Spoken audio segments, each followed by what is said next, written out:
It's my feel-good breakfast show.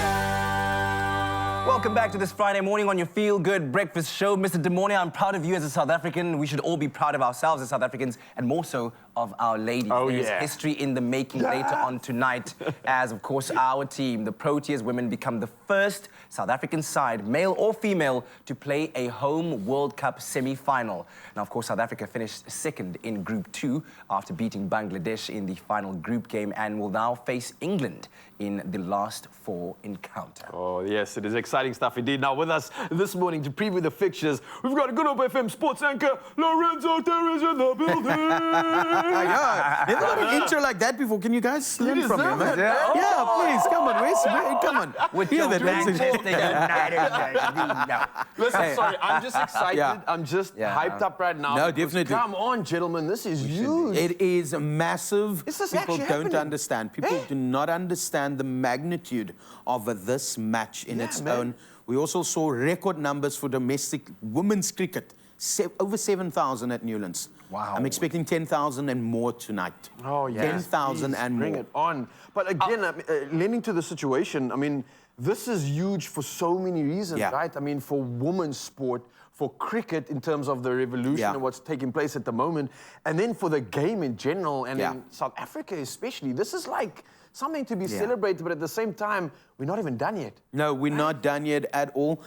We must say that we are miles behind when it comes to Australia, England, and India, when it comes to the development of women's cricket. And I hope this opens up new areas for young girls to get involved in the game. And I think that's where it goes back to at the end of the day. It's getting that new crop of superstars and inspiring them. Yeah, because if we could make it this far and perform so well with Yeah. as little in terms of development, what could we then achieve as a nation? Oh, if we yes. did put something behind Definitely. it, something significant, something that we could really put our hats on. Now, we are the underdogs. like you Yeah, just we said. are. We have to say it.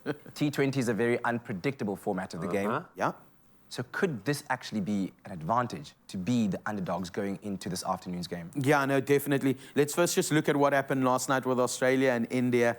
And Australia, you know, 5-time winners of T20 World Cups, and they're looking for their 6th. They were rattled last night by the underdog. 5-run difference. I called it by 8 or 10 runs after the captain, after the run out, and they put a lot of pressure on them. 5 runs, eh? Yeah, That's 5 a runs. no-ball free hit situation. That's it. There you go, and it's done. With us, we are the underdogs. Lots to play for this evening. But I feel if we get our batting order, if our batters just get it right this evening, we're going to take it. This is what I wanted to actually ask you in terms of what we're up against right now, in terms of going up against this England side. What are we actually up against? Is it a full all-round attack and defense? Do they have batters and bowlers and fielders and everything else? Or is there a weak point that we can kind of target here to try and make this more of a success? Yeah, batters versus bowlers. Okay. All right, so if our batters get it right, we'll be able to take them on. But then they've got someone by the nights of, they've got Heather Knightley as well. They haven't really, shined, but she's amazing. And then Nat Silverbrandt, leading run scorer in the group stages. If she gets it going, then we're in trouble. But then we need our bowlers to step up. We go back to, the old saying, catches wins matches. Yeah. Right? We get taught that from a young age, and we saw what happened with Bangladesh. Again, we were not our fielding.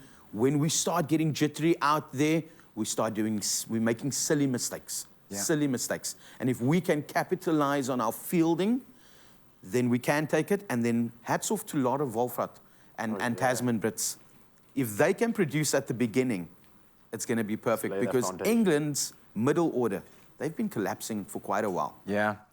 And it's been their front batters that's been taking everyone else on. So, yeah, they're everywhere. I think in both teams, there's something to look at. Well, it certainly will be an enticing watch this afternoon. Our Protea women's team take on England in this all-important semi-final, hoping to make history. Shout out to all of the fans who come out definitely. in their thousands to make Turning this it up. one of the most amazing events that we've ever hosted as a country. And to collectively, we say, Pagamani, Protea's women's team. Ixesha lifikile. Do it now.